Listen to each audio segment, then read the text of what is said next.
Bonjour et bienvenue. Que la paix de Dieu soit avec toi. Avant d'entrer dans ce message, prends un instant. Si ces paroles te touchent, si elles résonnent dans ton cœur, aime cette vidéo afin que ce message puisse atteindre d'autres personnes au moment précis où elles en ont besoin. Pense aussi à t'abonner à la chaîne et à partager autour de toi. Parfois, un simple geste devient une réponse à la prière silencieuse de quelqu'un d'autre.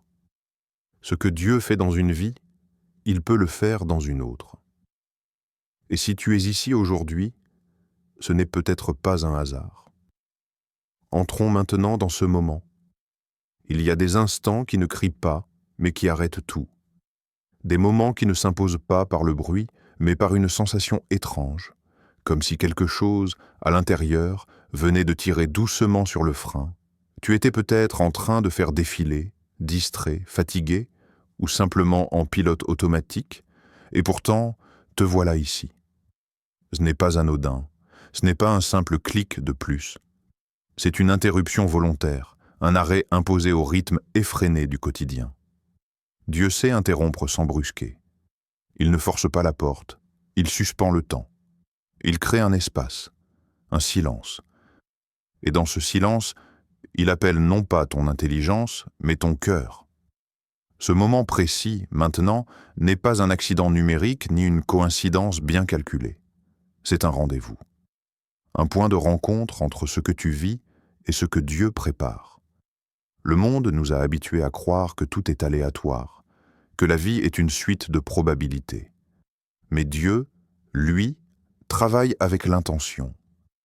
Il orchestre des instants précis, des croisements invisibles, des secondes chargées d'éternité. Ce message fait partie de cela. Il n'est pas là pour informer, mais pour réveiller. Parce qu'il y a des appels qui, s'ils sont ignorés, ne reviennent pas sous la même forme. Il y a une urgence spirituelle ici. Pas une panique, pas une peur. Une urgence douce, mais réelle. Celle de prêter attention maintenant, pas demain. Pas quand ce sera plus calme. Pas quand tu te sentiras prêt. Dieu ne parle pas toujours quand tout est en ordre, mais souvent quand le cœur est disponible, même au milieu du chaos. L'Écriture le rappelle avec une précision troublante. Dans l'Ecclésiaste, il est écrit « Il y a un temps pour tout, un temps pour toute chose sous les cieux.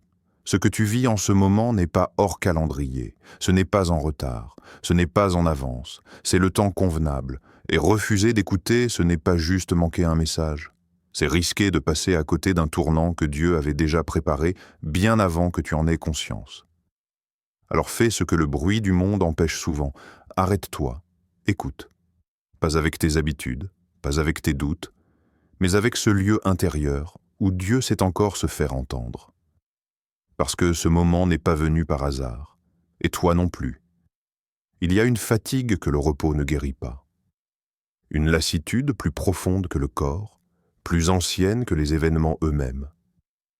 C'est celle de revivre encore et encore les mêmes schémas. Tu changes de décor, parfois de personne, parfois même de prière, mais la douleur, elle, semble connaître le chemin par cœur. Les échecs prennent de nouveaux visages, les déceptions changent de nom, et pourtant la blessure reste étrangement familière. Ce sont les cycles, invisibles mais puissants. Ils donnent l'illusion que la souffrance est une identité, que la répétition est une condamnation. Comme si la vie disait « Voilà jusqu'où tu peux aller, pas plus ». Mais ce message vient contredire cette voie-là, radicalement. Dieu ne nomme pas ces répétitions une fatalité. Il les appelle une saison. Et toute saison, même la plus longue, a une fin décrétée. Ce qui se passe aujourd'hui n'est pas symbolique. Ce n'est pas une image poétique destinée à apaiser l'esprit. C'est une décision spirituelle. Le ciel déclare, le cycle s'arrête ici. Il y a une frontière que Dieu trace. D'un côté, l'ancien, les mécanismes automatiques, les blessures non résolues, les chaînes déguisées en habitude. De l'autre, le nouveau, un espace encore inconnu, mais libéré de ce qui enfermait l'âme. Et cette frontière ne se traverse pas par la force humaine, mais par l'autorité divine. Ce qui se répétait n'avait déjà plus de pouvoir, mais tu continuais à lui en prêter. Pas par faiblesse, mais par usure. Aujourd'hui, Dieu retire ce droit. Il met un terme à ce qui s'acharnait sur ton histoire, non parce que tu as tout compris, mais parce que le temps est accompli. Jésus l'a affirmé sans détour dans l'évangile de Jean. Si le Fils vous a franchi, vous serez réellement libre. Il n'est pas question d'une liberté partielle, conditionnelle ou temporaire. Il s'agit d'une rupture nette, réelle, définitive. Ce qui t'enfermait ne définit plus ton futur. Les portes qui semblaient tourner en rond deviennent des issues, et ce qui ressemblait à une malédiction répétitive se révèle être un chapitre clos. Tu n'es pas en train de revivre la même histoire une fois de plus. Tu es en train d'en sortir. Il y a des souffrances qui ne laissent aucune trace visible. Pas de cicatrices sur la peau, pas de cris audibles, pas de mots assez forts pour être partagés sans être minimisés. Ce sont celles que tu portes en silence. Les combats intérieurs que tu mènes quand tout le monde pense que ça va. Les larmes essuyées avant qu'elles ne tombent. La fatigue mentale et spirituelle que même le sommeil n'arrive plus à réparer. Dieu les voit, toutes. Pas seulement les grands drames, pas seulement ce qui est racontable. Il voit ce que tu n'expliques plus, ce que tu as appris à cacher pour ne pas déranger, ce que tu enfouis parce que tu as déjà trop espéré, trop attendu, trop cru que cette fois serait la bonne. Il voit la douleur particulière de continuer à espérer après tant de déceptions, une douleur que peu comprennent, parce qu'elle ne ressemble ni à une plainte ni à une révolte, mais à une endurance silencieuse. Et cette reconnaissance change déjà quelque chose. Être vu, vraiment vu, là où personne ne regarde, c'est une forme de guérison. Dieu ne te demande pas pourquoi tu n'as pas tenu plus fort. Il ne te reproche pas ta lassitude. Il reconnaît ton courage là où tu n'as vu que ta fragilité. Ce que tu as traversé n'était pas un signe d'échec. C'était la preuve d'une persévérance que tu n'as jamais célébrée. Tu as continué à avancer avec un cœur lourd, à aimer avec des réserves vides, à croire alors que tout en toi criait d'abandonner. Et même quand Dieu semblait silencieux, il n'était pas absent. Le silence n'était pas un oubli, mais une présence discrète, constante, attentive. Il y a une proximité particulière de Dieu dans la douleur invisible. Une proximité que seuls ceux qui ont le cœur brisé peuvent reconnaître. Le psalmiste l'a exprimé avec une vérité désarmante. L'Éternel est près de ceux qui ont le cœur brisé, pas à distance, pas en observateur, près. Si ce message te touche, ce n'est pas parce que ta souffrance est unique, mais parce qu'elle est enfin comprise. Dieu ne te demande pas d'expliquer ce que tu ressens. Il le sait déjà. Et aujourd'hui, il te le rappelle. Tu n'as jamais souffert seul. Même dans ce que personne n'a vu, lui était là. Pendant longtemps, tu as peut-être relu ton passé avec dureté, en te demandant où tu t'étais trompé. Pourquoi les mêmes situations revenaient? Pourquoi Dieu ne corrigeait pas plus tôt ce qui te faisait souffrir? Et sans t'en rendre compte, une idée s'est installée. Si ça se répète, c'est que j'ai échoué. Comme si le cycle était une sanction, une punition déguisée. Mais Dieu n'a jamais écrit ton histoire avec cette intention-là. Ce qui revenait n'était pas là pour te détruire, mais pour révéler. Chaque répétition soulevait quelque chose que le confort aurait laissé intact. Des peurs profondes que tu ne voyais pas tant que tout allait bien. Des attachements malsains que tu appelais loyauté. Des manques de discernement que seule l'expérience pouvait mettre en lumière. Le cycle agissait comme un miroir, pas comme une condamnation. Certaines leçons ne s'apprennent pas dans la facilité. Pas parce que Dieu aime la douleur, mais parce que la facilité ne forme pas l'intérieur. Elle apaise, mais elle ne transforme pas. Ce que tu as traversé a forgé une maturité spirituelle que tu ne pouvais pas recevoir autrement. Une autorité intérieure silencieuse. Une clarté qui ne dépend plus de l'opinion des autres ni des circonstances. Dieu ne comptait pas les tours que tu faisais dans le désert. Il observait ce que tu devenais à chaque passage. Là où tu pensais perdre du temps, il développait de la profondeur. Là où tu croyais être en retard, il ajustait ton regard, ton cœur, ton discernement. Rien n'était gaspillé. Et surtout, il n'attendait pas que tu sois parfait pour agir. Il te préparait à être stable, capable de reconnaître ce qui n'était plus pour toi, capable de dire non sans culpabilité, capable de rester debout quand ce qui t'entourait vacillait. Ce genre de force ne naît pas en ligne droite. L'apôtre Paul a résumé cette vérité avec une assurance qui défie toute logique humaine. Toutes choses concourent au bien de ceux qui aiment Dieu. Toutes. Même ce que tu aurais préféré éviter. Même ce que tu ne comprends qu'après coup. Le cycle n'était pas un retard imposé. C'était une préparation dissimulée. Et maintenant que ce qu'il devait révéler est clair, il peut prendre fin. Non pas parce que tu as payé quelque chose, mais parce que tu es devenu quelqu'un. La révélation n'est jamais une fin en soi. Elle est un seuil. Et une fois ce seuil franchi, quelque chose change irréversiblement. Tu deviens responsable de ce que tu sais. Dieu ne révèle pas pour informer, il révèle pour positionner. À partir de maintenant, les choix ne sont plus inconscients. Revenir en arrière ne serait plus de l'ignorance, mais une décision.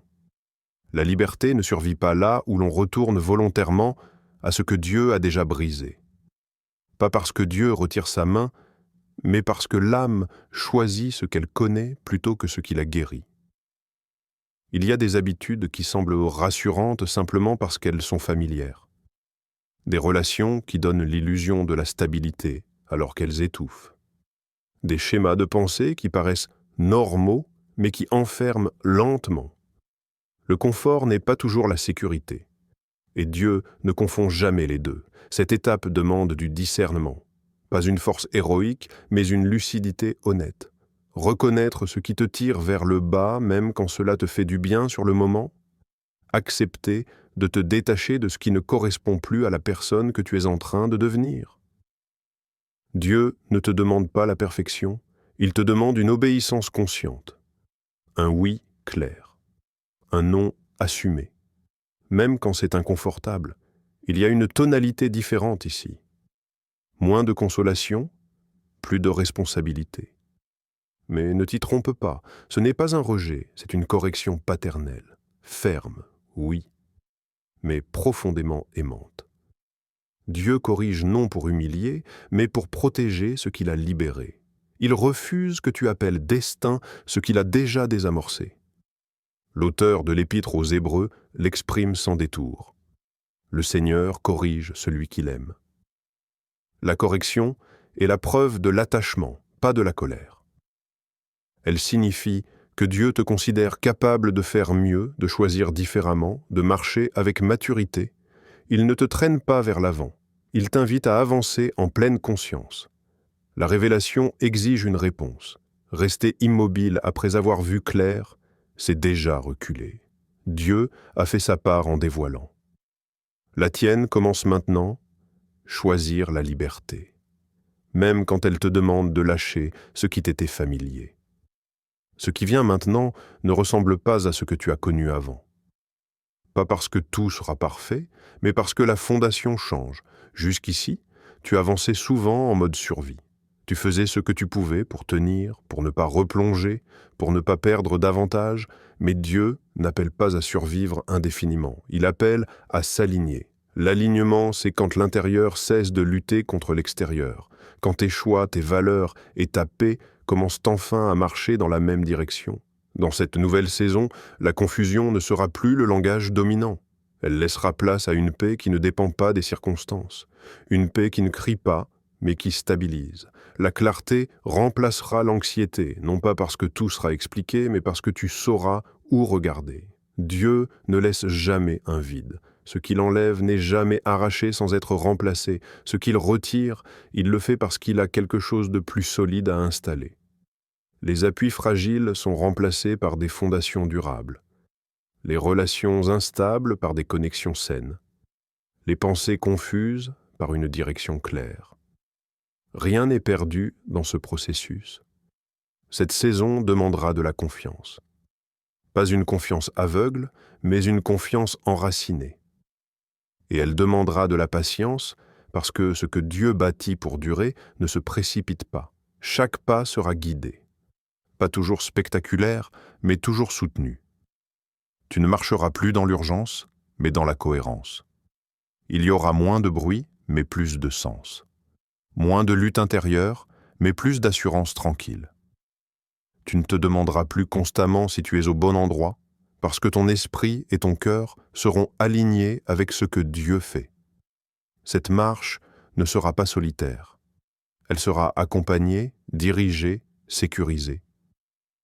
La sagesse des proverbes l'exprime avec une simplicité puissante. Confie-toi en l'Éternel de tout ton cœur, et ne t'appuie pas sur ta propre intelligence. Reconnais-le dans toutes tes voies, et il aplanira tes sentiers.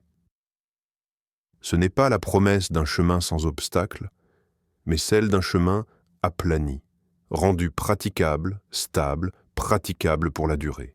Tu entres dans une saison où Dieu ne te demande plus de résister, mais de marcher. Et cette fois, chaque pas compte, parce qu'il est fait dans l'alignement. Tout a été dit. Pas pour impressionner, pas pour émouvoir un instant de plus, mais pour te placer devant un choix, parce qu'il arrive toujours un moment où entendre ne suffit plus.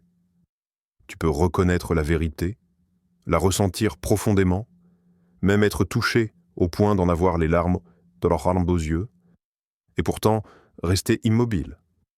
Or Dieu ne parle jamais seulement pour être écouté. Il parle pour être suivi. La foi, à partir d'ici, cesse d'être une émotion, elle devient un acte. Un choix répété, parfois discret, parfois coûteux, mais toujours intentionnel. Marcher avec Dieu ne signifie pas tout comprendre. Cela signifie avancer quand même. Dire oui avant d'avoir toutes les réponses. Faire un pas alors que le chemin entier n'est pas encore visible. Ce moment n'est pas destiné à créer un frisson spirituel de plus. Il marque une direction. Ce que tu fais après ce message compte plus que ce que tu ressens pendant. Dieu t'invite à déposer dans la prière ce qui te freine encore.